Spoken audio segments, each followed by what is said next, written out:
आज फेरि जेपनीले तपाईहरुको लागि भनेर एलिफेन्ट सोपिस लिएर आएको छ। एकदमै राम्रो डिजाइनमा रहेको छ र यो बेउला र बेउली रहेको डिजाइनमा छ। यो बेउला हात्ती भयो भने यो बेउली हात्ती रहेको छ। यो सेटै छ, एकदम राम्रो देखिन्छ।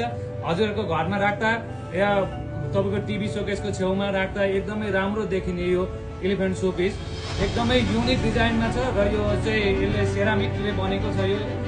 यो चाहिँ बेउला पनि एकदमै राम्रो रहेको र बेउली पनि हेर्नु न कति राम्रो सिँगारिएको रहेको बेउली पनि छ। यो हात्ती चाहिँ एकदम राम्रो छ। तपाईलाई चाहिएमा जेपनीमा सम्झिनु होला।